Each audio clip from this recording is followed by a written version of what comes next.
అధ్యక్ష, ఒక టాపిక్ ను ఏకంగా 9 గంటల 30 నిమిషాలకు పేపర్ అయితే 9 గంటల 25 నిమిషాలకే లీక్ 25 నిమిషాలకే ఆ పేపర్ వాట్సాప్ ద్వారా లీక్ చేసిన పరిస్థితి కనిపిస్తా ఉంటే, మొట్టమొదటగా లీక్ జరిగినది చాలా చిన్నగా మాల్ ప్రాక్టీస్ కింద మొట్టమొదటగా దాని కేసు డైవర్ట్ చేస్తా ఉన్నారు. మొట్టమొదటగా రెండోది అధ్యక్ష, 10 గంటల 35 నిమిషాలకు చంద్రబాబు నాయుడు గారు చెప్పినట్టుగా ఇది జరుగుతా ఉంది అని చెప్పి డిఈఓకు ఒక విలేకరి అది మెసేజ్ పంపిస్తే దాని విజిల్ బ్లోవర్ గా దానికి అభినందించాల్సింది పోయి, విజిల్ బ్లోవరా తాను స్ట్రింగ్ ఆపరేషన్ చేశాడా అని చెప్పి మొత్తం కేసునే డైవర్ట్ చేసి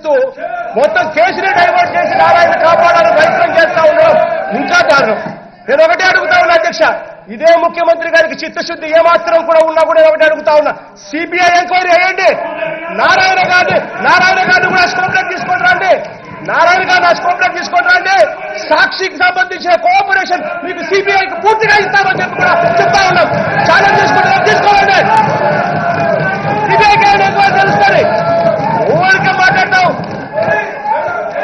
ఒకవైపున చంద్రబాబు నాయుడు గారి క్యారెక్టర్ గురించి ఒకటి చెప్పాలి అధ్యక్ష. If you cannot convince people, confuse them అన్న చంద్రబాబు నాయుడు గారి క్యారెక్టర్ లో భాగంగా ఇవన్నీ జరుగుతా ఉన్నాయి. అధ్యక్ష, చంద్రబాబు నాయుడు గారు ఇంకోటి అడిగారు. అధ్యక్ష, నేను ఏ స్కూల్ నుంచి వచ్చినాను అని చెప్పి చంద్రబాబు నాయుడు గారు నన్ను ప్రశ్నిస్తూ అడిగారు. నేను చెప్తా ఉన్నాను, ఆయన మాదిరి వచ్చి రాని ఇంగ్లీష్ నేర్పే స్కూల్ నుంచి కాదు మేము వచ్చింది. Hyderabad public school Begumpet. తెలుసుకోండి. ఇంకోటి కూడా తెలుసుకోండి, నేను 10th క్లాస్ లో ఫస్ట్ క్లాస్ స్టూడెంట్, ఇంటర్మీడియట్ లో ఫస్ట్ క్లాస్ స్టూడెంట్, డిగ్రీలో ఫస్ట్ క్లాస్ స్టూడెంట్. తెలుసుకోండి. పోయే ఊరికే నీ మాదిరిగా పిహెచ్డీ డిస్కంటిన్యూ కాదు. నేను నీ మాదిరిగా ఎంఫిల్ చదవకపోయినా కూడా ఎంఫిల్ చదివినానని చెప్పే గుణం నాకు లేదు. నీ మాదిరిగా ఎక్కడైనా నువ్వు పోయి మాట్లాడేవు అని అంటే వచ్చి రాని ఇంగ్లీషు